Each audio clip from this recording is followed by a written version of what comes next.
state of national security. Victor Koech. Yes, Honorable Ruku. Mr. Speaker, I rise on point of order number, standing order number 97. Following the immense interest of this presidential speech or address to this House, we reduce the time from 10 to 5 minutes so that every member from the both sides. The time is already 5. I already gave you direction that the mover had 30 minutes, the seconder 5 minutes, every member speaking 5 minutes. Okay. And the leader of minority, even when he wishes to speak, 20 minutes. That's okay.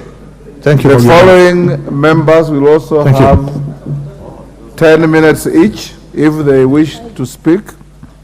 The chairman of the Departmental Committee on Justice and Legal, the chairman of Departmental Committee on Defense, Intelligence and Foreign, and the chairman, Departmental Committee on Administration and Internal Affairs.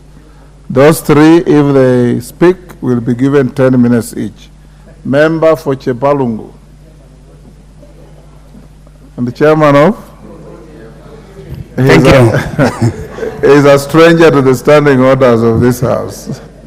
Yes, thank you so much, Mr. Speaker. While I rise once again to speak on the speech by the President of the Republic of Kenya, while doing the same as actually fulfilling what the Constitution requires of him under Article 132(1)(c, the President, while addressing the nation, he chose to speak from his heart.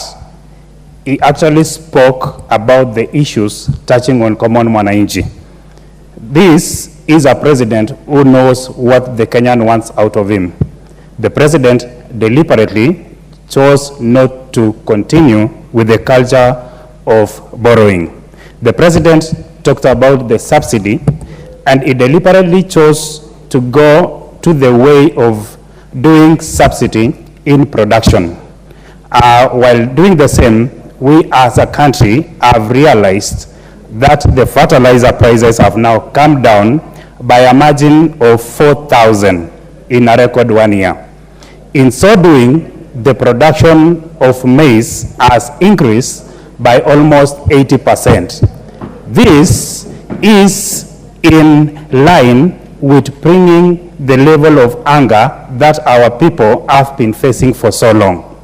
Mr. President as well talked about what he is doing and what the government, not his government, but our government is doing to increase the cost of milk. And particularly, this is so dear to my constituency that solely depends on milk production as a way of living. Mr. Speaker, as I speak today, my constituents are depending on milk with the cost of 31 shilling a liter. With the intervention, deliberate intervention that the president wants to bring, that is in terms of installation and doing surveys on where to install milk coolers. And actually, the prices now for milk is going to depend on the quality of milk that you produce. This is in line with the government agenda of increasing the prices for milk, and it will go in and in improving the economy of our country. Our president talked about the agenda that was our campaign manifesto, that is universal health care. He has deliberately, and we have deliberately, chosen to do digitization, which is going to have each and every one of Kenyan accessing universal health care. Our president, in this case, has talked about so many things, and among them, he has deliberately refused to even borrow on recurrent expenditure. Previous governments have been known to be borrowing for recurrent expenditure. The president has said that as a country, we are going to live not beyond our means, but we are going to live within our means, which is going to improve greatly on our economy as a country. Mr. Speaker, with a few remarks, I want to support the motion and to echo our president for knowingly knowing what the Kenyan wants, what the common mwananchi wants.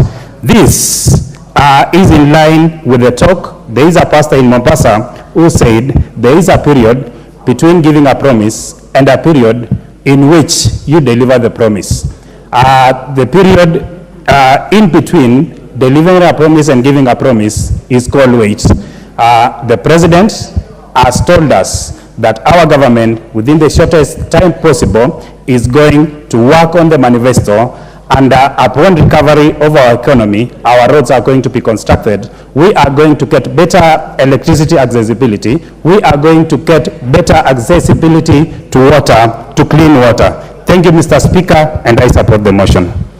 Thank you, Victor. Shakil Shabir. Thank you, Mr. Speaker, sir. Mr. Speaker, I would like to comment on the speech of His Excellency the President. Mr. Speaker, His Excellency the President has recognized and based himself on the three pillars in the Constitution: the pillars of economic justice, the pillars of political justice, and the pillars of social justice. In the speech I have heard that they have recognized the fact that we are in hard times. In hard times, you have to take hard decisions, and we must also be able to cut down our cost. What I didn't hear, and I'm sure it's there, is the fact that there must be certain deliberate way to reduce our costs, reduce the amount we are spending ourselves. Mr. Speaker, I come here in Parliament and I see flowers, 5,000 shillings per setting. I think those are the things we need to stop, not only here, but in all the ministries. Mr. Speaker, sir, His Excellency the President, I was so pleased to hear about his issues on corruption. Mr. Speaker, sir, they talked about state capture. We've never really dealt with the name corruption, but I was so pleased this time that he was able to clarify what his stand is on corruption.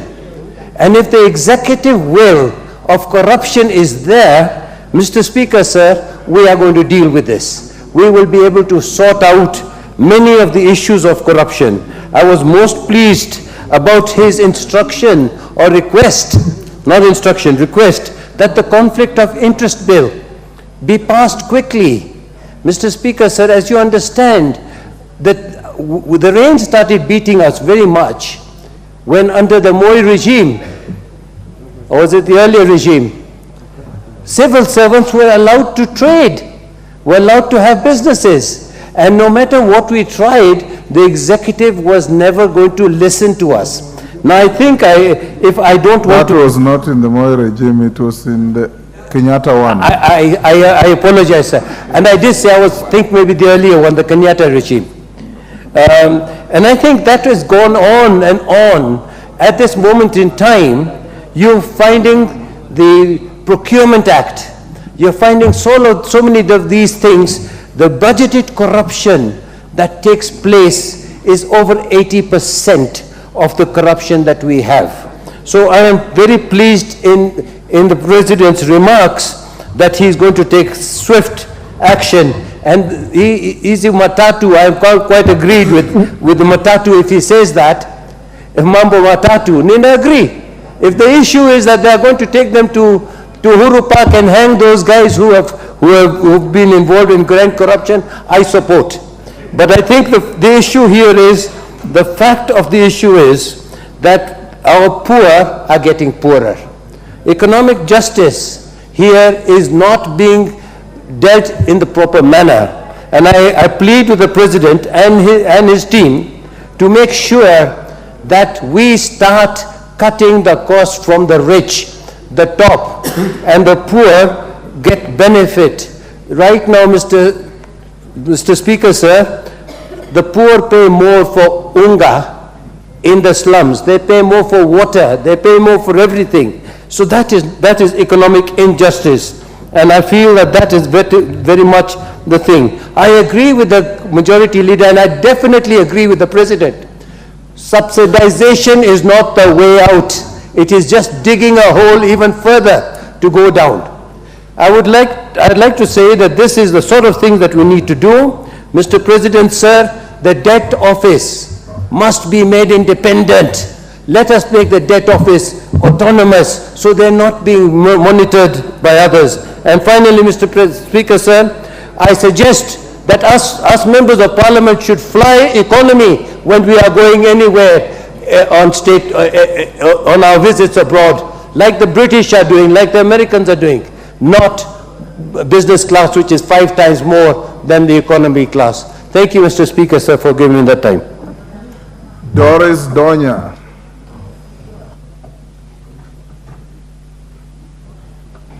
Thank you, Mr. Speaker. I note very well when children are taught in school and they are told of developing countries and those that are developed. When we come to Kenya, Mr. Speaker, the major thing that we should do as leaders is to ensure on how to eradicate poverty and of course extreme hunger. When I follow well on the speech of our president, I noted that there are some things which were not coming out clear, more especially on the price of gorogoro of maize. Immediately he spoke of 60 to 70, Mr. Speaker. I got excited, but when I went to Kisii, the price of gorogoro of maize is between 120 and 150, Mr. Speaker. So there is still that gap on how to eradicate poverty and hunger. When you meet people, Mr. Speaker, on the streets, what they want to hear is when are the youths going to get employment? When are our people going to have good roads? When are our schools going to have sufficient water, Mr. Speaker? As at this season, it's raining well in our land. The problem is immediately after the rains, Mr. Speaker, we are still going to experience hunger.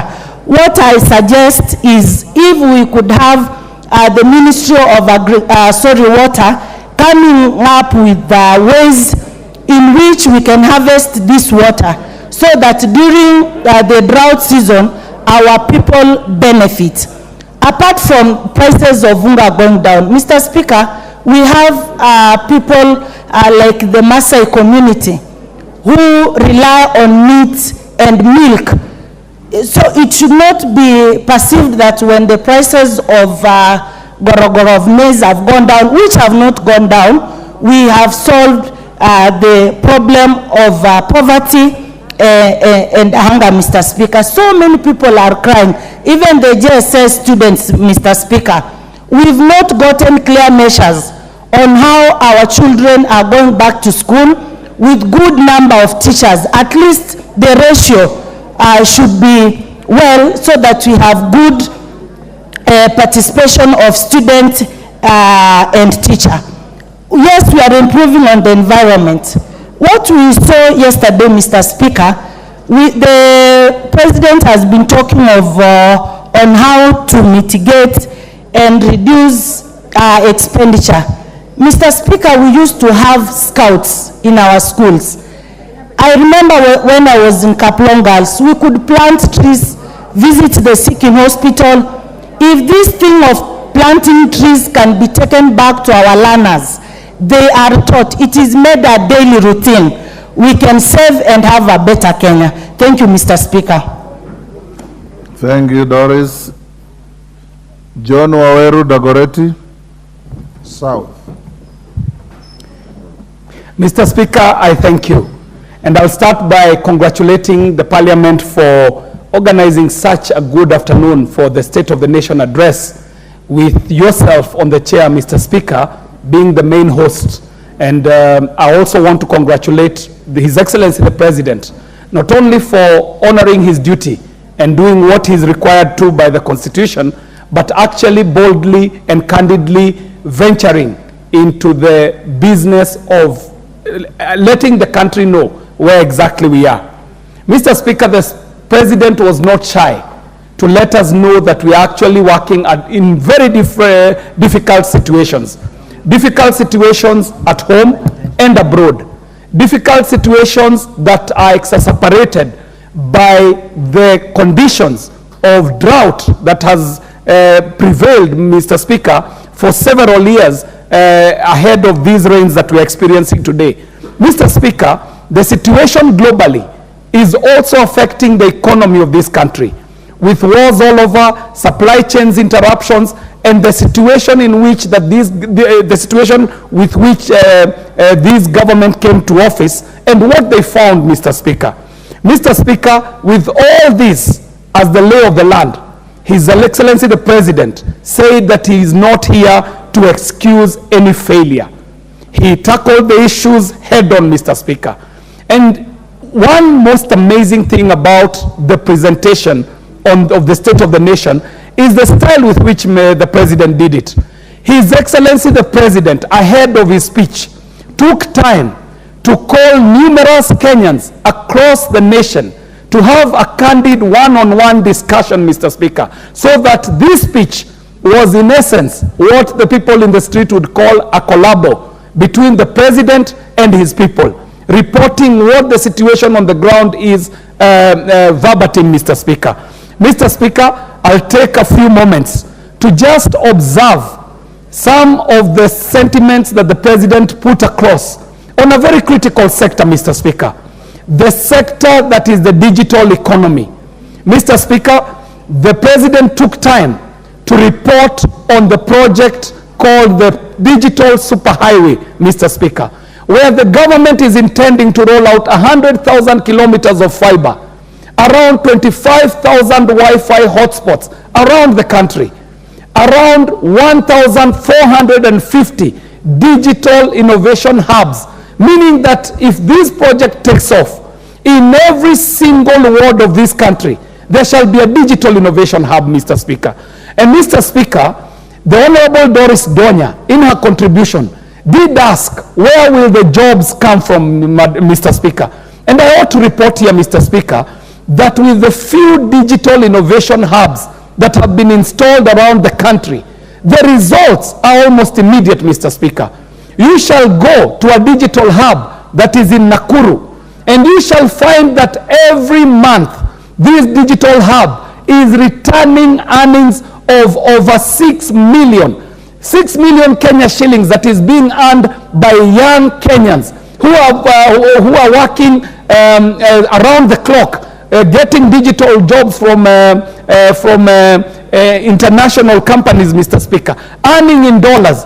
Mr. Speaker, you go to Rift Valley Institute, that is the same that is happening. You come to the Dagoretti South constituency, Kabete Technical, PC Kenyanjui. And Mr. Speaker, I'll take this opportunity to let members know that the digital innovation hubs in your constituency shall be an investment that shall pay dividends almost immediately, Mr. Speaker. So, Mr. Speaker, the impact of the plans that are being laid out as enumerated by His Excellency the President, actually going to start earning or gathering fruits, Mr. Speaker, immediately, and he rolled out his ideas for the mid-term plans and the long-term plans. Mr. Speaker, I take this opportunity to also, Mr. Speaker, congratulate His Excellency the President on ending it on a high, giving hope to this country, Mr. Speaker. In short, the speech was short, punchy, and to the point, and it was very well loaded, Mr. Speaker. I thank you for this opportunity. Thank you, Kiaria. John Badi. Thank you, Mr. Speaker. Mr. Speaker, I was here on Thursday last week and I listened to the President carefully for 1 hour, 6 minutes. Mr. Speaker, the President sold us hope And today I've also listened to the majority leader. He has sold us excuses. So, Mr. Speaker, I just want to remind the two leaders that you cannot sell hope and excuses 14 months into your leadership. I want to remind them that this administration has taken 25% of the time that they were given by the people of Kenya, if at all the people of Kenya gave them, and they are remaining with only 75% of the time. And this is not the time to tell us that you have stabilized the economy when the facts and figures are pointing opposite direction. This is not the time to tell us that we are out of the hole when we know we are inside the hole and we are continuing to dig the hole even further. Mr. Speaker, where is the evidence that we have stabilized the economy? Number one, if you want to know that the economy is stabilized, you will have to check the interest rates.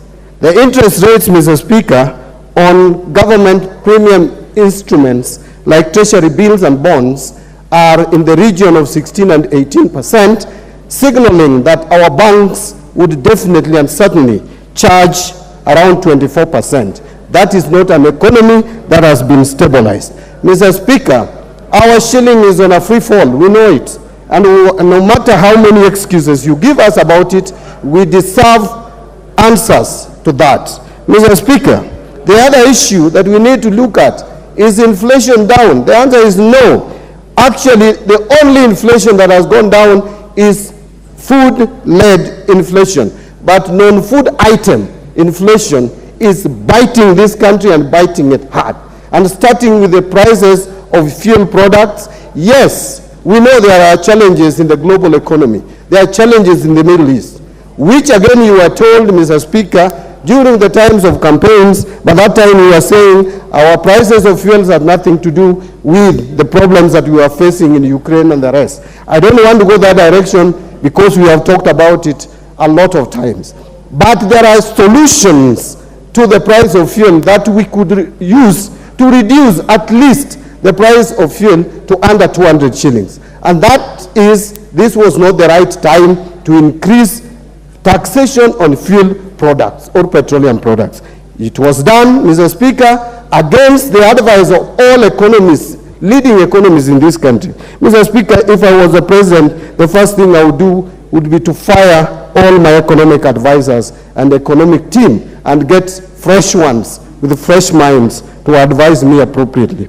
The purchasing power, Mr. Speaker, of Kenyans has been eroded.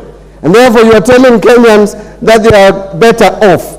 Where is that evidence? Ask Kenyans in the streets of Eldoret, streets of Kisumu, streets of Mombasa, streets of Nairobi. I don't know what percentage of Kenyans will tell you today that their life is better than it was a year ago. Most Kenyans will tell you that their lives are worse off.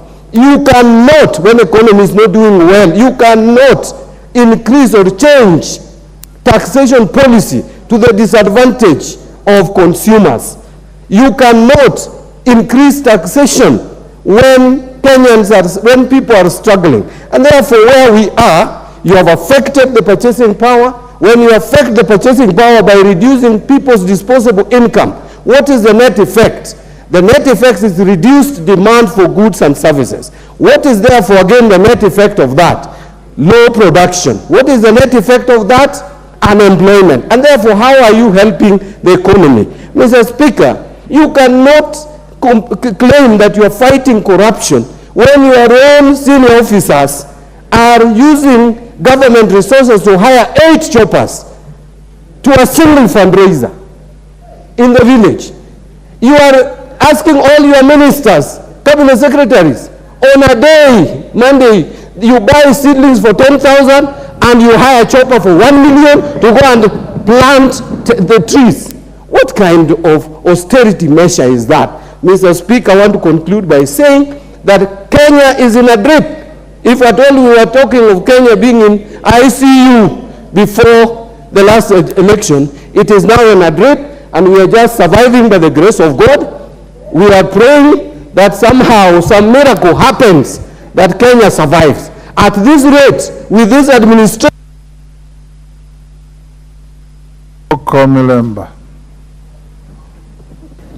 Thank you, the Honorable Speaker, for this chance. I was also here on Thursday to listen to the President on behalf of the people of Muhaya. And Honorable Speaker, I listened with my third ear. And one thing, as a student of history and government and also a student of Ruto'S on speech, I was happy that the President was very confident, and he actually gave hope to the Kenyans. He was also very clear in his mind to say what was truthful, what could be done, and what could not be done. And that's what this country possibly needs, because we cannot afford to live a lie. And that is the general outlook of what I saw in the speech. And what the Kenyans really need now is hope, because he was able to explain where we were, where we are headed to, and where we intend to go to. Honorable Speaker, there are three remarkable things I will highlight which were spoken on. Number one, the President was able to speak on the issue of education. And on education, he explained an array of reforms that he has brought to bear to try and improve the education system. And I must begin by thanking the President, because I've been in the education system for a long time, Honorable Speaker. And I know that employment of teachers has been and is still one of the biggest challenges that we do face. And that even in previously would only employ 5,000 teachers every year, and in 5 years would employ about 25,000. But it's remarkable to actually indicate that within his reign, in 1 year's time, he has been able to employ 55,000 teachers. And that's actually remarkable. I know they are not enough, but I must begin by congratulating for that, because I've been around and I know what happens. He forgot to indicate that also in terms of promotions, we have been having a lot of stagnation of the teachers. And I will be asking this Parliament, when the supplementary budget comes, to actually vie money for promotion of teachers. But he forgot to say that within the period in which he has operated, we have had a promotion of 14,000 teachers in the first phase, 6,000 teachers, and now 36,000 teachers who have been advertised. I would be glad to actually indicate and report to the President that of the 55,000 teachers who employed, and we thank him for that, most of them were interns. And now they are the ones who are in the JSS, and they are now looking forward to becoming PNP, permanent and pensionable.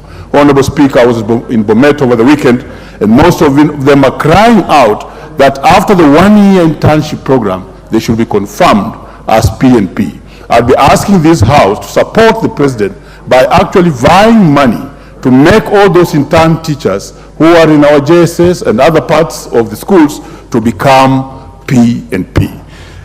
Honorable Speaker, the next thing I want to speak on, which came out very clearly in the President's address, was the issue of the economy. And here he was very, very firm and clear. And the issue of cost of living as an agenda in the bipartisan talks needs to be given more time, the way the mover of this motion did indicate. And it needs to have everybody look in each other's eye. I was very proud when I heard the leader of majority use that phrase, because back at home, that's my slogan. And in my language, it's called Menga Moni, look in my eyes. Because unless we deal with that very seriously, then we can easily lie to ourselves. That he was very clear to indicate that the borrowing had reached its maximum, and it was not possible for us to borrow anymore. And you are aware as a House that even we had been downgraded in terms of our ability to borrow in the grading system of borrowing around the world. And now it's very important that we tighten our belts and actually live within our means. And if we continue with the borrowing, we shall actually collapse. He was also very bold to indicate that for the first time now, we want to face the challenge that we have always feared for the longest time, and that is the Eurobond. That we want to tackle it so that it may give confidence to the international markets to actually invest in us, because most of what the countries are doing is to default. And the repercussions of defaulting are usually very severe, and they don't last 1 month, neither 1 year. They last an array of years, because you lose the confidence in your currency, and it's usually very terrible. So in the interest of time, I think I'll have to stop there. I'm unable to speak on agriculture, which I think is the most important thing, because productivity must be encouraged and not consumption. Thank you, Honorable Speaker. Zamzam Chimba.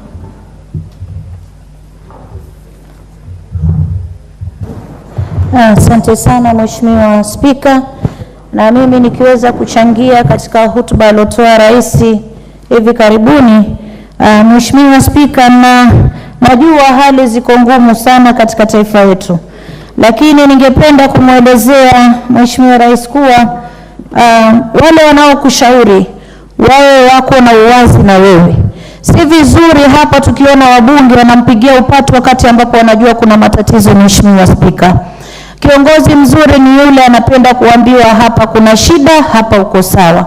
Na Mheshimiwa Spika, nimeona rais kweli anajaribu kujibidisha, ila kuna masala ambayo hakuweza kuzungumzia, kwa sababu kiongozi mwema huzungumza yale matatizo alionayo na yale mazuri aliyofanya. Hatukuweza kuona hilo katika hotuba ya rais. Mheshimiwa Spika, Mheshimiwa Spika, hotuba ya rais pia haikuweza kushika hali tata, yani hisia za wananchi zilivyo katika taifa hili. Mheshimiwa Spika, wananchi wanahangaika na njaa, taksi ziko juu, ushuru unapanda kila kukicha. Tumeona zingine katika vitambulisho, tumeona chakula kimepanda juu. Mheshimiwa Spika, kwa hiyo wananchi walikuwa wanasubiri kusikia atashika masala gani yanayogusa mwananchi wa kawaida wa kule chini. Mheshimiwa Spika, Mheshimiwa Spika, nikizingatia kuwa mafuta ama fuel pia imepanda juu, na ukiangalia stima pia imekuwa katika hali tata katika nyumba za Wakenya wengi. Mheshimiwa Spika, Mheshimiwa Rais pia aliweza kukwepa swala hili kulizungumzia,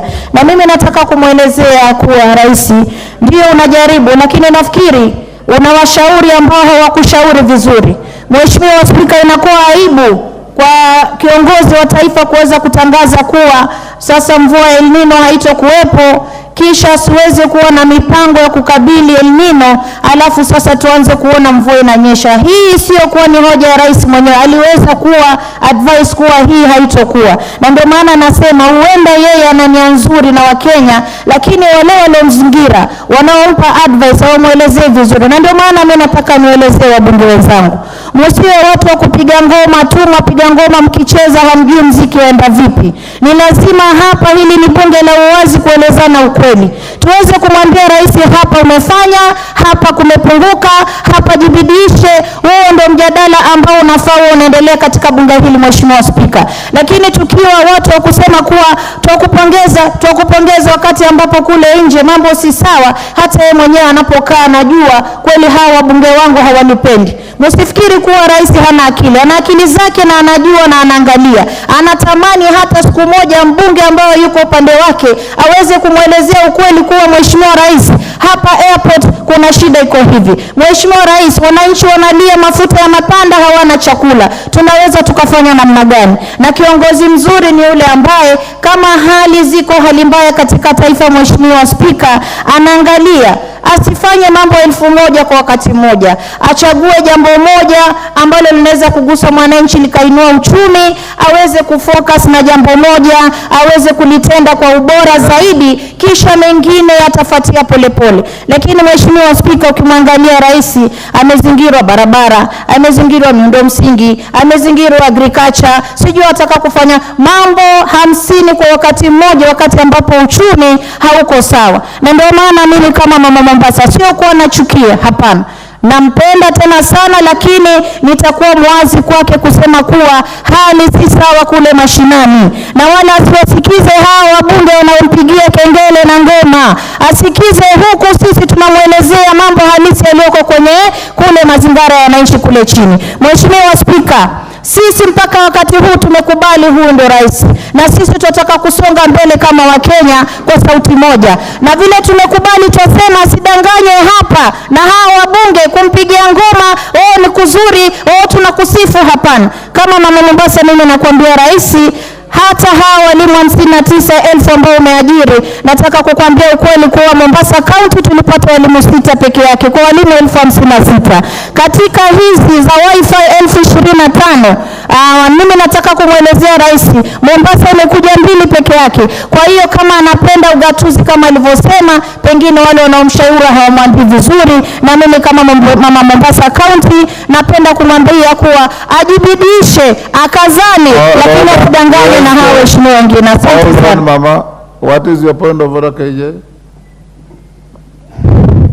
Mheshimiwa Spika, ningependa utueleze kama mjumbe huyu wa Mombasa amekiuka kanuni za kudumu hapa bungeni kwa kuweza kuwapotosha wabunge, kueleza kwamba kunavyo vituo ambavyo vimebuniwa vya kidijitali, akijua vema kwamba wewe mwenyewe uliweza kutuita mkutano hapa wa Kamkunji na tukaweza kujadili masuala haya ya vituo hivi, kwamba ni majukumu ya wajumbe kuweza kushirikiana pamoja na serikali kuu kubuni hivi vituo ambavyo ni vituo vya kidijitali. Na pia walimu hawa ambao walikuwa wanaajiriwa, Mheshimiwa Spika, nadhani kwamba huyu mjumbe anatupotosha kutuambia kwamba kutokana na wale walimu 56,000 ambao waliajiriwa, ati kwamba ni 6 peke yake ambao wameajiriwa katika kaunti nzima ya Mombasa. Mheshimiwa Spika, je, huyu mjumbe anatupotosha, na je, amekiuka hizi kanuni zetu za kudumu? Hayo maoni na namba ni zake. And in future, Mama Zamzam, when your colleague is on his feet on a point of order, you take your seat. Maliza on 30 seconds. Asante sana Mheshimiwa Spika. Nataka nimwelezee mbunge mwenzangu kuwa mimi ndio mama Mombasa na nachunguza na angalia. Na hapa tulikuwa na yule waziri kweli. Lakini wewe unajua kama aliweza kuzindua sehemu 2 ya kuweza kuweka wifi, ikiwa unaweza kupinga hapa, mimi nakwambia usilolijua na usikuagiza, angalia ya kwako ni angalia kwangu. Kule kwetu walimu walikuwa ni wachache sana kuzingatia na namba ambazo zimetolewa 56,000. Kwa hiyo tuweze kuheshimiana, zungumza Dagoreti sijui ni wapi, mimi niachie Mombasa. Napenda rais na namuombea Mungu aweze kukazana, afanye kazi kwa bidii lakini asisikize Thank you, Mama Mombasa. Geoffrey Ruku. Thank you, Mr. Speaker. It is important, Mr. Speaker, I feel that I was not in the House, but I followed the address online from the time the President came in to the last sentence. And Mr. Speaker, I like to support all the sentiment and raised by the end of state and the end of government, and to congratulate him for a very job well done for the past 1 year. Mr. President, in his speech, in his national address, he put it clearly that, Mr. Speaker, the appointment of judges, which the 6 judges came in handy to support the judiciary, to support the judicial the justice administration system of our country. And not only that, Mr. Speaker, the allocation of 3 billion Kenya shilling to judiciary, that is indeed a clear indication that the President supports the justice administration system of this country, which has not been faring very well for a number of years. Mr. Speaker, he also highlighted in his speech address that the Inspector General, setting Inspector General as accounting officer to ensure that the National Police Service is well managed, and at the same time appointing Justice David Maraga to a task force, to lead a task force, Mr. Speaker, to review the terms and conditions of our women and men in uniform. We have been having challenges in this country as far as the police, National Police Service is concerned, and to ensure the people of Kenya enjoy security, protection of life and property. This is something which the President did the very first days in his office, in office as head of state and head of government. Mr. Speaker, in agricultural production and livestock value chain addition, so that the cost of living can come down. A lot of investment which has been done by the government, led by the President, at the moment is yielding fruit. We have seen the fertilizers coming from 7,000 to 2,500 per bag, Mr. Speaker. And we are witnessing huge harvest in different parts of this country at the moment. The reduction of wasteful expenditure to ensure that the government is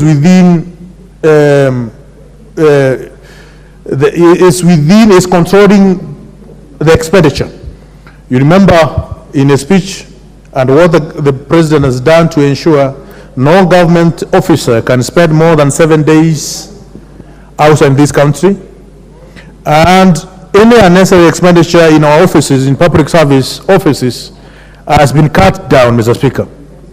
An exemplary performance which has been shown by ASRA's fund with the disbursement of huge amount of money to a tune of that 6.6 billion, Mr. Speaker, and a saving of 2.3 billion, Mr. Speaker. All this is achievement within 1 year, and it has been done by the visionary end of state. Mr. Speaker, we witnessed the employment of almost 60,000 teachers and 8,000 primary school teachers for the junior secondary schools. This has been done by a committed president, and in his speech he clearly outlined that, and it is known to each and every person within the Republic of Kenya. This is something which has never been done in the past, and it can only be done through commitment, passion, and diligence in service to the people. Mr. Speaker, the passing of a universal health bill, as well as the primary health act, Mr. Speaker, and the Facility Improvement Financing Act, which the government, led by His Excellency the President, has championed to ensure there is enhancement of health care. Your time is up. James Nyikal. So that you don't appear to be unfairly truncated when you are contributing, you look at the clerk, there's the amber light that warns you. When the amber comes on, you have 1 minute. When the red comes on, you are switched off. James Nyikal. Thank you, Mr. Speaker, for giving me this opportunity to comment on the President's speech, which is in line with the constitutional requirement, Article 132, to indicate the measures taken and the progress made in achieving the principles that guide us from Article 10. Mr. Speaker, my summary of this really is, once again, we are the list of policies, promises that are to be done. And let me say, a fair amount of report on process indicators, which means what needs to be done and where we have reached, but actually it did bring us to what has actually done. In my view, at these times, what we expect, Mr. Speaker, we expect results that affect our daily lives, not good plans, not processes that have been put in place. For example, Mr. Speaker, we will not tire of talking of the cost of living. We keep saying that actually we cannot go into subsidy, but if you have a crisis in your hands, you first of all deal with the crisis before you go for long-term measures.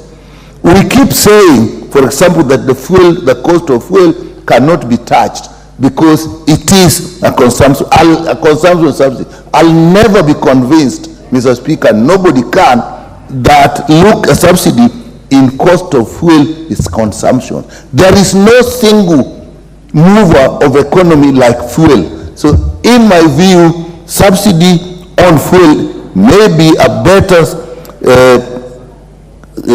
production subsidy than even fertilizer, which we all agree is actually a production subsidy.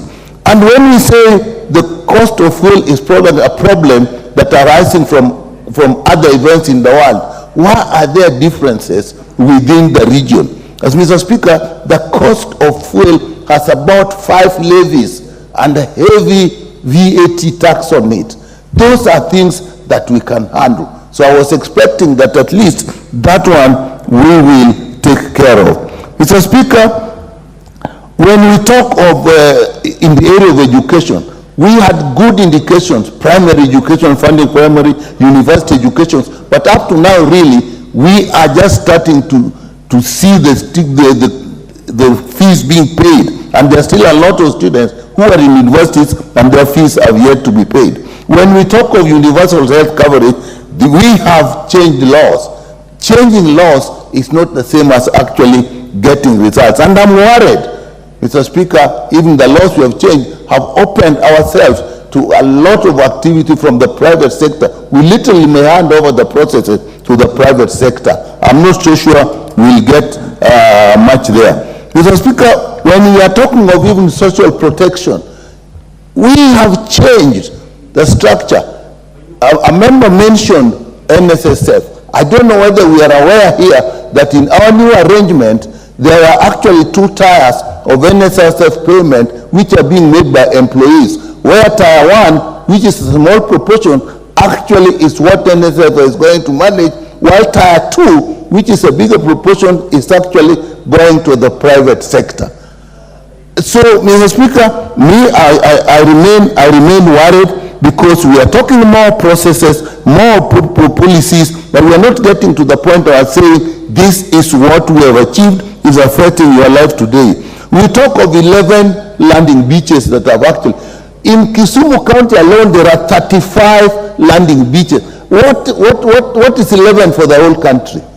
That is a drop in the ocean. When we are talking about the justice system, what we are saying is we have employed judges. You can employ people, you can put money, but if the governance structures are not working, you still will not get results. So what we are looking for is results. When we are talking of security, we talk of funding the police. I think those are good things, but we must move away from thinking that policies, funding will eventually turn into actual delivery of what people need if we do not pay attention to the issues of governance that will move these things to allocating money. Your time is up. Honorable Ruku, I gave you a chance to speak. You finished and logged in again. That is not right. You are still stuck at the top of the screen. Then there is something wrong, clerk. The next goes to member for, it's called Moham, member for Nyali, is it? Yes. Asante sana Mheshimiwa Spika. Ningelipenda kuzungumzia hotuba ya rais. Yale ambayo alisema yalikuwa mambo ya wazi na aligonga ndipo. Mheshimiwa Spika, ninaposikiza waheshimiwa wenzangu wakizungumza jinsi hali ya maisha ilivyo, ninashangaa sana kwa sababu hawa wanaotuzungumza na kutuzungumzia na kutueleza haya mambo ni wale ambao walitutia katika shimo la matatizo katika taifa hili. Hawa ndio walioweza katika uongozi wao, waliweza kupora mali ya wananchi na kupelekwa katika mataifa ya nje, waliweza kutumia pesa ya wananchi vibaya na kufanya kampeni zisizo na kichwa wala mguu za BBI, na leo hawa ndio wanakaa mbele yetu na kutuambia vile ambavyo taifa hili litaendeshwa. Mheshimiwa Spika, deni ya Kenya haiwezi lipwa na mtu mwingine. Deni ya Kenya italipwa na sisi wa Kenya. Kenya ni nchi huru, nchi ambayo inajifaa kujitegemea na kuzalisha mapato yake, ajira na mambo mengine mengi, Mheshimiwa Spika. Kwa hivyo kile ambacho rais wa jamhuri amefanya ni kuhakikisha ya kwamba minyororo, mitego iliyokuwa ikiwekwa hapo awali ya sisi kila mara kuomba na kutegemea mataifa ya nje yameisha. Na wakati ambapo unataka kulipa haya madeni, ni lazima utafute njia mbadala ya kulipa haya madeni. Na njia ni sisi wenyewe tuweze kujikomboa. Nimesikia mheshimiwa mmoja akisema ya kwamba ati rais anatoa ahadi mingi sana. Achague jambo moja, amalize moja. Hata wewe mheshimiwa kwako nyumbani huli sima kila siku. Leo ni sima, kesho ni chapati, kesho ni pilau. Kwa hivyo muacheni rais wa Jamhuri ya Kenya azunguke, aende, atafute. Nyinyi hata waleo munapiga kelele kwa sababu ya upanzi wa miti. Tusipopanda miti muko na maneno. Tukipanda munaanza kusema watu wameenda kupanda. Jambo ambalo ni jambo la Mheshimiwa Spika. Member for hold Mohas time. Yes, Fatuma, what's the problem? Mheshimiwa Speaker, I would like to, honorable member, to explain to us who exactly is he talking to, because he keeps on pointing at the three of us and saying hawa ndio walichukua deni, hawa wanapiga kelele mtu ukipandwa. Tungeomba utuambie kamili unamzungumzia nani, na kama una habari mimi huu ni mwaka wangu wa kwanza kwa kwenye bunge hili, sina deni la mtu. Order, Fatuma, you are out of order. There are people like Italians who speak figuratively with their hands. The fact that you are in the direction that he's facing doesn't mean he's talking about you. Go on, Mohammed. Asante sana Mheshimiwa Spika. Nadhani wakiambia ukweli wanatafuta vijisababu visivyo na kichwa wala mguu. Nikisema hawa ni nyinyi ambao mlikuwa katika serikali iliyokuwa hapo awali, nyinyi ambao mlienda mkadanganya wananchi na kuwaambia mambo ya porojo ilhali mlikuwa mkipora mali yao. Kwanza nyinyi mnafaa mrudi kwa wananchi, muwaombe msamaha, museme nyinyi ndio mmefanya makosa kwa kuweza kupora na kufuja mali ya Wakenya na kutuletea haya matatizo. Mheshimiwa Spika, hawa walikuja na kifua wakisema ya kwamba tutafanya mambo mengine kwa lazima, na leo mnakaa mbele yetu bila aibu, mnataka kutuambia vile ambavyo taifa hili litaendezwa. Hata hayati Emilio Mwai Kibaki alichukua miaka 2 kujenga nchi. Wewe pia kama mbunge ulipochaguliwa huwezi fanya miujiza na kipindi cha miaka 1. Kwa hivyo Mheshimiwa Spika, yale ambayo rais alizungumzia yalikuwa ukweli bayana.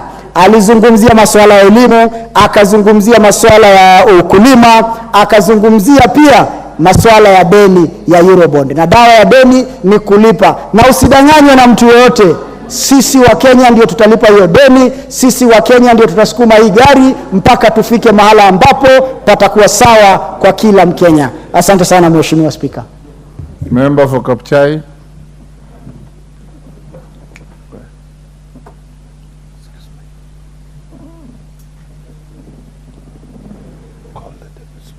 Oh, okay. Thank you, Mr. Speaker, for giving me this time to speak on the speech of the President. So, Speaker, when I listened carefully, the speech of the President, the Speaker. So, Speaker, the President is an economic tailor. He's an economic tailor, Mr. Speaker. When you take your cloth to your tailor, Mr. Speaker, and he takes your measurement and tells you come after 2 weeks to pick your suit, Mr. Speaker. Don't sit around and see how he tears and takes the scissors to cut the clothes, Mr. Speaker. You might be worried. This President, Mr. Speaker, as an economic tailor, he has cut in the structures of this government. It's important, Mr. Speaker, to know, and to know very well, that the President, Mr. Speaker, brought in a subsidy of fertilizer. Fertilizer, Mr. Speaker, brought about the issue of food in this country. As we talk today, Mr. Speaker, most farms, we are doing the second season of the crop. Under 2,500 fertilizer of 50 kilos. Mr. Speaker, it has been made downer. Even this fertilizer has been moved from cereal headquarters, Mr. Speaker, to the sub-count levels to give farmers a chance, Mr. Speaker. We're only asking them, Mr. Speaker, that they increase the number so that most farmers get to ease. When we get a lot of food, Mr. Speaker. And I was wondering, Mr. Speaker, when I heard Honorable Bombadi, he said that he's not seeing the signs of development in this country. Mr. Speaker, when we harvest well and we have enough food, like in his constituents, Mr. Speaker, sufurias are now busy. You cannot, if sufurias are busy, Mr. Speaker, they have a lot of food. You can't find them on your head. And that is the reason why you are saying, the Speaker, we start with the food. It's not a fact, Mr. Speaker.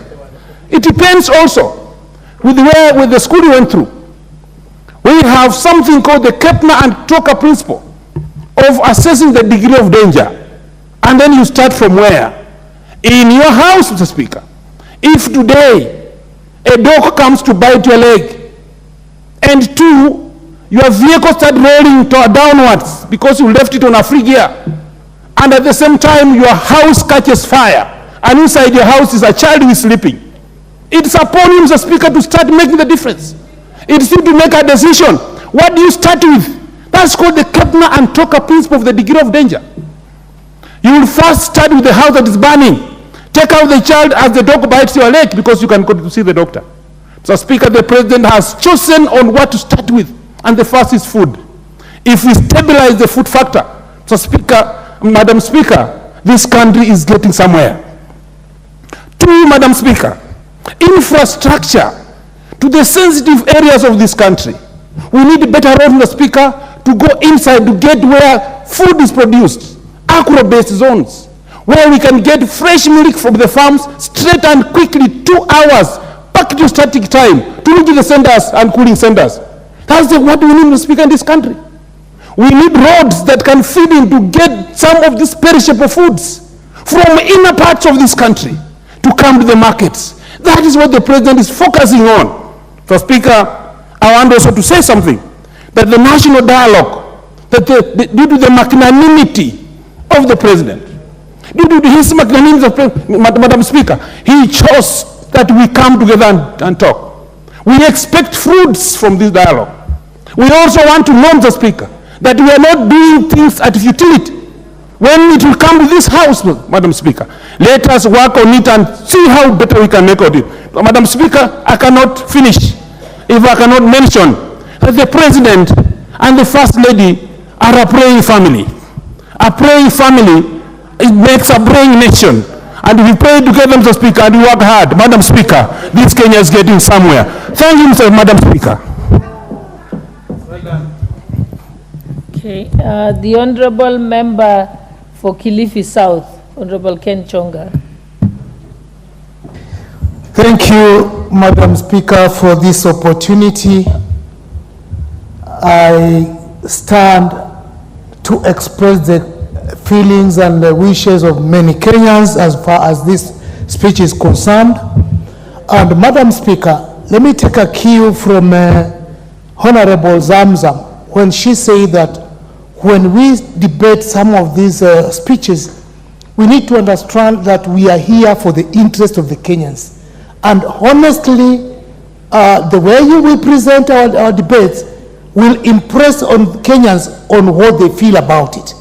When we stand in front of this chamber and we debate out of our thorax and mouth the way Honorable Mohamed Ali was doing, honestly, it creates no value. We come here to debate issues. We are not here at war. Madam Speaker, let me say that the speech of the President, to many, it was a very, very big disappointment. It was a disappointment because let us first of all take cue of when, during the time when we were campaigning, the promises that the Mwananchi was promised by this government. It was the expectation of every mamamboga, every boda, every hustler that life was going to be better than the way it is today. And if there's anything that Mwananchi expected, that is what he wanted to read and understand from the speech of the President. Madam Speaker, let me tell you where the rain started beating us. The rain started beating us by passing us a punitive finance bill in this Parliament. We talked about it, we discussed it, we could see the weaknesses of some of the elements that were in that bill, but there was nobody to hear because the numbers were less. The finance bill is the biggest cause of the cost of living today. Madam Speaker, the other day on the 8th of November, members of Parliament from the government side were at State House. And they expressed openly that they have become less popular because of the cost of living. This is something is in Parliament domain. And I think the President, what he said was, you do not need to be popular. Indeed, if they feel they're unpopular, and they feeling what the Mwananchi is feeling on the ground. Madam Speaker, I was keenly listening to the leader of majority here and his deputy, and the kind of lies that they were making to Kenyans. One of the causes why the cost of living is not going to go up any soon is the cost of fuel in this country. Madam Speaker, you and me know very well that Kenya went into an arrangement of government to government with the government of Saudi Arabia. Look at the players in this arrangement, first of all. If there is nothing that I can call a scam, this is the biggest scam, Madam Speaker. They are telling us that the cost of fuel is going up because of the war in Ukraine and the Hamas. How come the cost of fuel is going down in Tanzania, in Rwanda, in Uganda? What explanation can the president make out of that? It is in public domain that the companies who were given the tender to be bringing fuel tied their hands in such a manner that when the cost of fuel is going down, they cannot negotiate these terms. And you know very well, for as long as the cost of fuel will remain high, everything in Kenya will remain high. Madam Speaker. What's your point of order, Honorable KJ?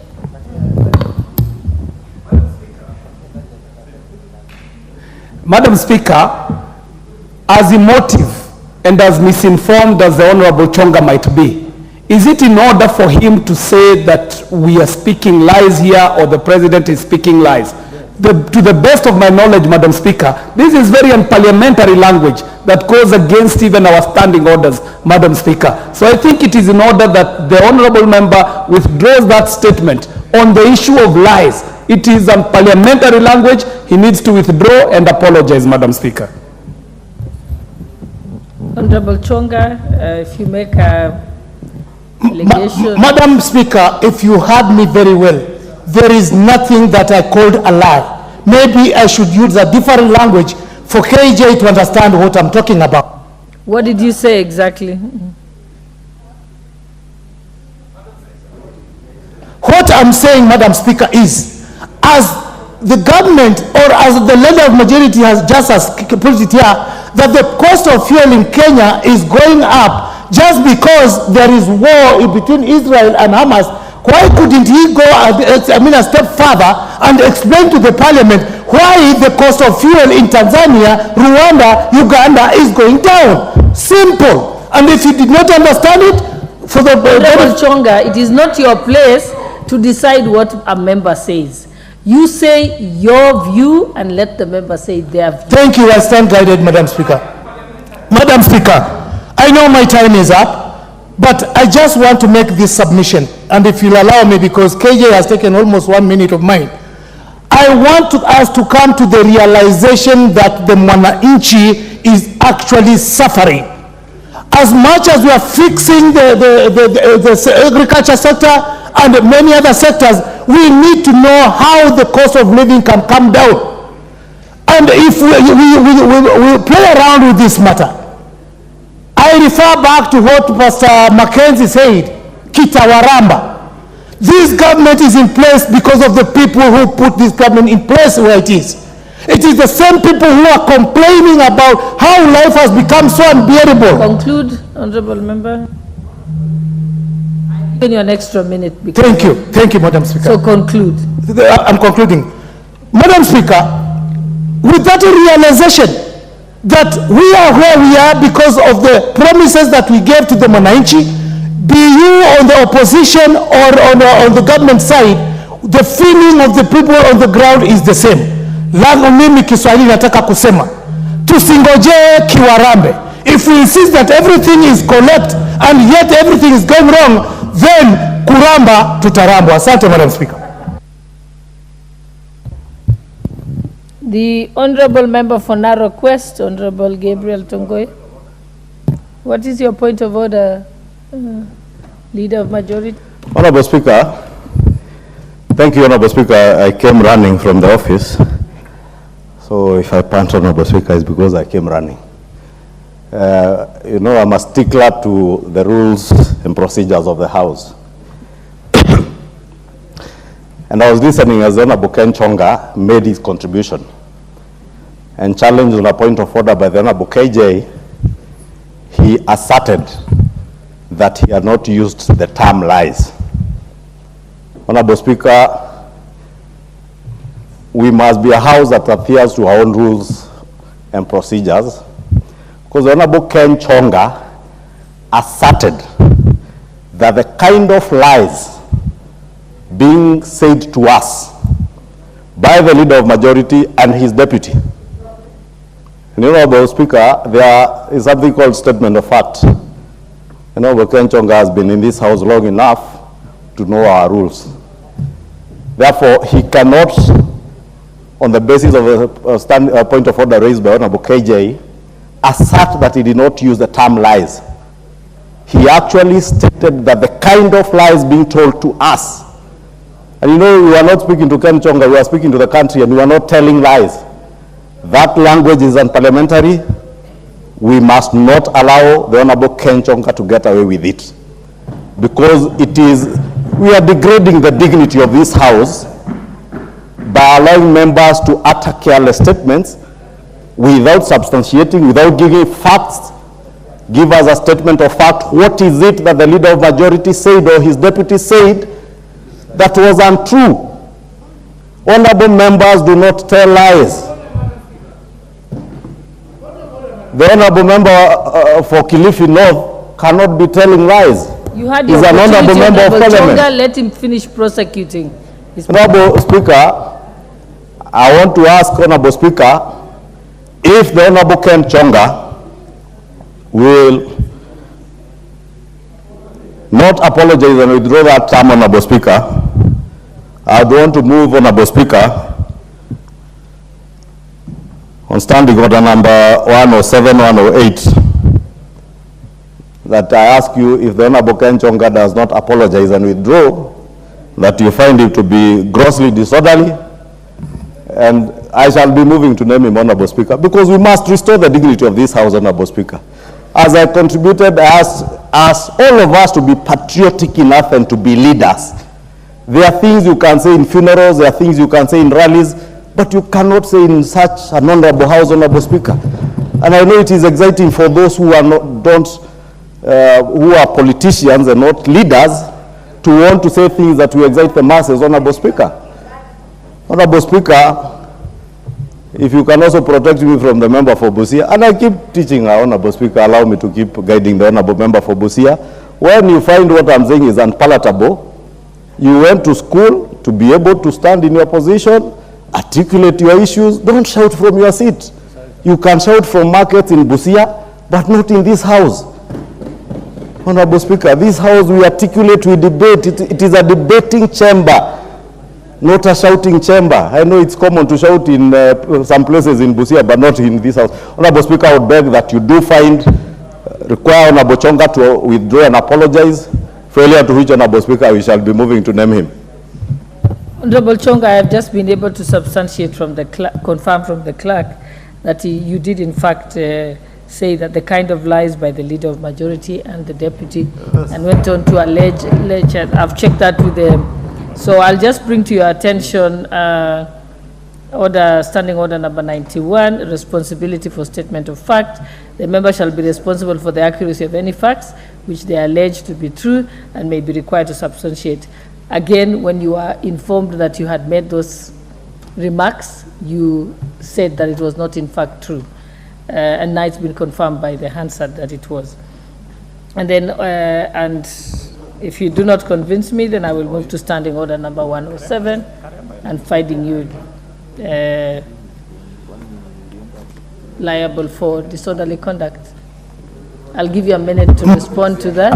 Madam Speaker, I regret to say that I think I was not understood well. The statement that was made by the leader of majority and his deputy is that by virtue of the war in Israel and the Hamas, the prices... Chonga, I was giving you an opportunity either to apologize, withdraw the remarks, then you can proceed. But you're making it worse by restating again. Are you disputing what is on the Hansard? Yes or no, Honorable Chonga? I cannot dispute what is on the Hansard, okay. But I'll stand by my word. Chonga, then we will let you sit down. You can leave the house and confirm and then come back. Okay, Madam Speaker. And then we can decide your fate in another 10 minutes when you have confirmed. Proceed. No, you are disorderly. Honorable Chonga, I have not given you the mic. Hold on. Honorable Chonga, would you like, Honorable Chonga.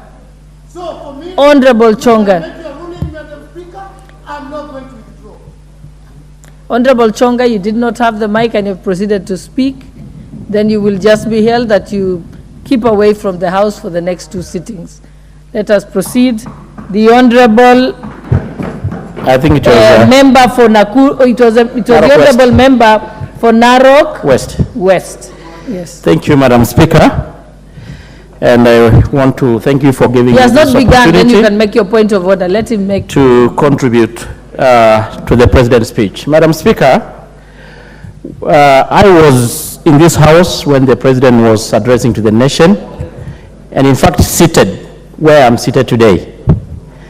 And I had the opportunity of not just be listening to him, but even looking and reading his body language. And I was so convinced that the President really was aspiring hope to Kenyans.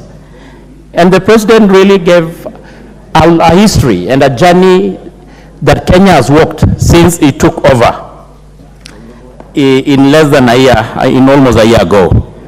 Madam Speaker, he managed to address several issues so important to Kenyans, ranging from matters economy and the trajectory of Kenya's economy, of course, my issues of food security, matters to do with the security, the housing, UHC, and many others. And I want to mention a few, and of course, starting on matters national security. And the President started by outlining what he committed to Kenyans, and that giving the national police the financial autonomy to enable them to execute their mandate in serving Kenyans and ensuring that Kenya is safe. And the President lived true to his promise to Kenyans that in Presidential Executive number 1, the President gave the police the financial autonomy, and I can confirm that as the chair of that committee, Madam Speaker. It is true that Kenya, we have been having security challenges ranging from cattle rustling, the terrorism, especially the issue of banditry in North Rift and Northeastern and actually some part of the country. And our very disciplined and committed and very competent security forces has continuously been executing their mandate to ensure that Kenya is safe. And it's just good to mention, Madam Speaker, that in the endeavor to make sure that our police officers and our security forces are well equipped to execute their mandate, the modernization program that the President has been promising to Kenyans is on course to ensure that our security forces are well equipped to address the security challenges. We can all confirm, Madam Speaker, that the issue of cattle rustling and banditry in North Rift has really significantly reduced. And even members in this House from that region can confirm the same. Of course, we have still a few challenges. They are not there, but we are really up to the task. You also mentioned about the issue of NYS, that we are going to double the intake and ensure that the 80% of the NYS are going to be taken during the future recruitment into our security forces, being the police or the KDF. Madam Speaker, on the issue of international obligation, we are on the right track as a country. It is true, we are proud to be Kenyans. Kenya has been known and they have really cemented their position in the global arena, especially in matters peace. We are currently participating in several countries, helping those countries stabilizing the peace. And even it is in this that I don't want to preempt, but we know, of course, the issue of anticipated deployment of our forces to Haiti to help that country to maintain their peace.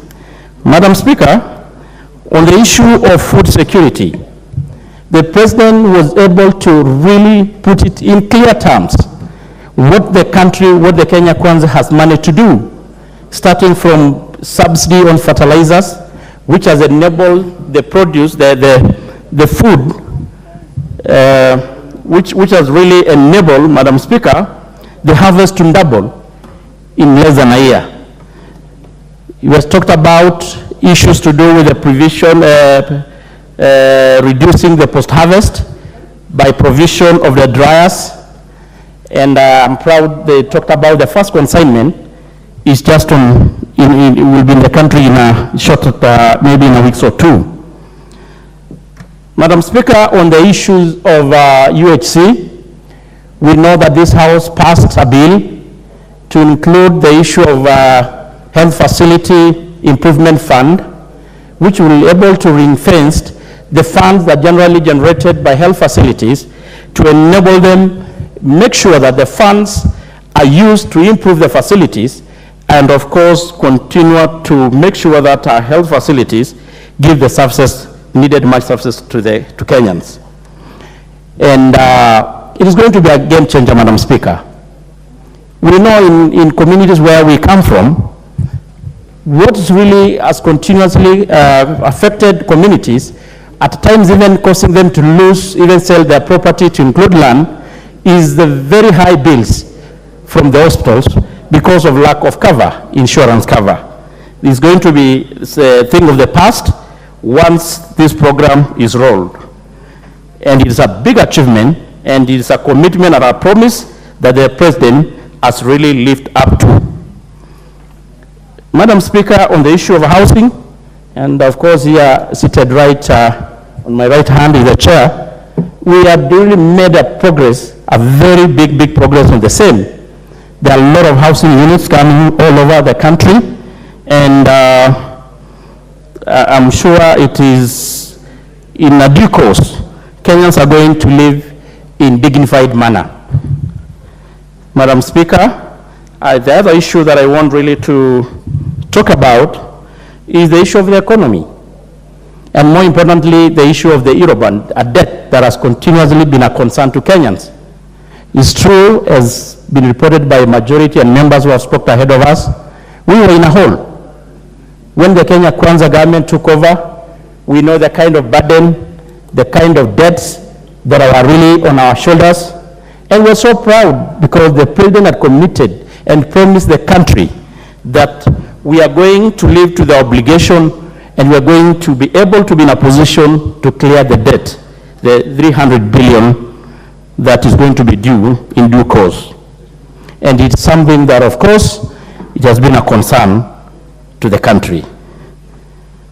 And of course, we know the challenges that are there, including, of course, the issue of the fluctuation of the shilling against the dollar, the major currencies. We know, of course, the issue members have been talking about, the cost of living, the issue of the cost of petroleum product. But, Madam Speaker, it's good to note, and members should be very honest, it's an issue that is beyond Kenya as a country. It's a global challenge, it's a global problem. But the President is doing his best, the Kenya Kwanza government is doing their best to cushion Kenyans.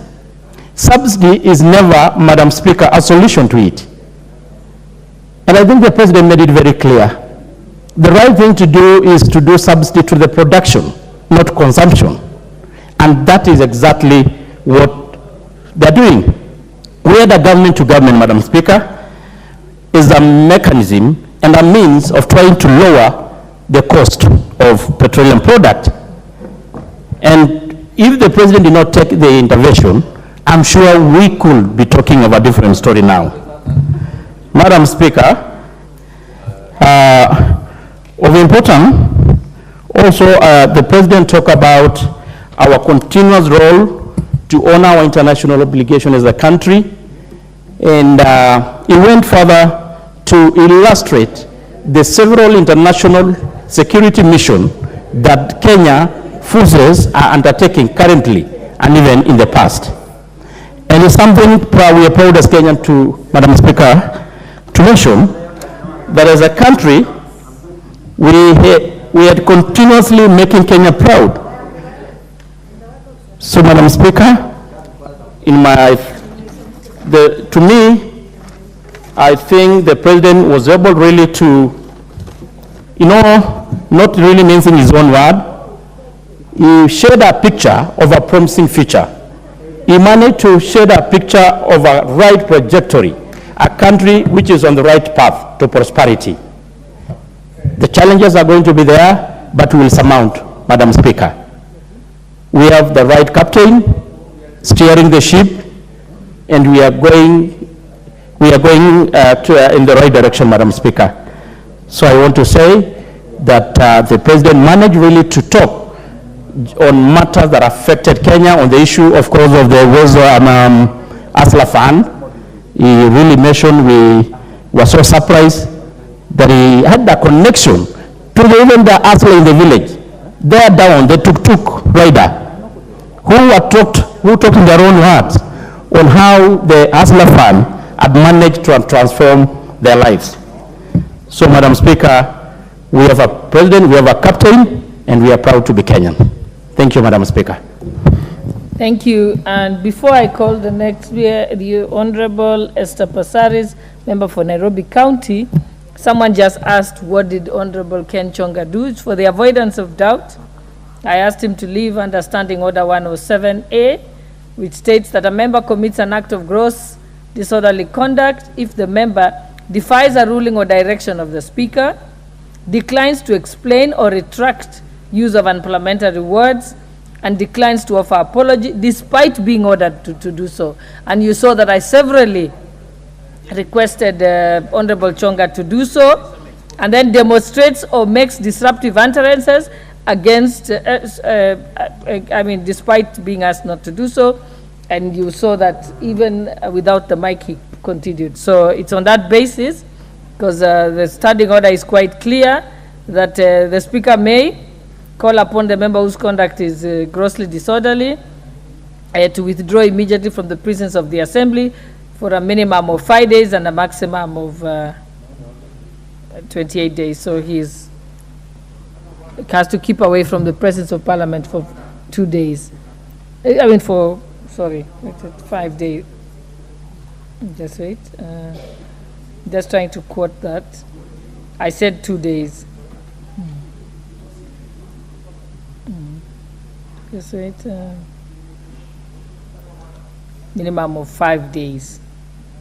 Yes. Actually, it's a minimum of 5 days.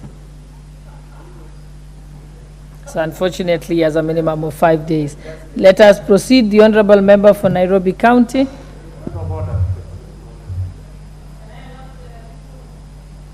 Member has not even spoken, Honourable Passaris. What is the point of order about? Because no one has spoken yet. Proceed, Honourable Passaris. No one has spoken yet. You can't have a point of order over nothing. Proceed.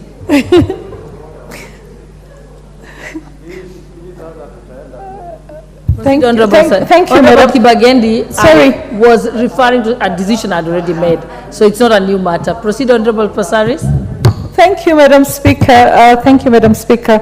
Madam Speaker, Madam Speaker, I'm standing here. Sorry for the distraction. Can you please stop shouting point of order? I want to contribute. Yeah, but I haven't even spoken. Thank you, Madam Speaker, for the opportunity to contribute to the State of the Nation address by His Excellency President. Madam Speaker, I need some protection here because I keep speaking and he keeps saying point of order, so I really don't know what I'm supposed to do. Okay, so I want to contribute to the motion. Honourable Passaris, ignore him and address Madam Speaker, I suffer from OCD, and the problem is he's right next to me, so he's really distracting me. Please, can you wait until I finish and then... Don't address him, address the chair. Through the chair. Through the chair. Okay, Madam Speaker. You're losing your time. Madam Speaker, I take this opportunity to speak to the State of the Nation address by His Excellency President William Ruto. And I have to say that the first thing that caught my attention is the respect that the President gave to the august House by calling us distinguished members. democratically elected. And also, I have to take note of the fact that every time we have a function where the president is, he gives utmost respect to elected members, which I never saw in my last tenure in Parliament. So I have to commend him for that. That puts us in a relationship where we can actually respect each other and work together. The president talked many times, mentioned the word national values in his speech. And I think we need to really have the national values of our country defined, because that is something that once we understand what our national values are, then as citizens and leaders, we should be able to move forward. And our national values are enshrined in our constitution, and they are also enshrined in our national anthem. But I think we have forgotten our national values.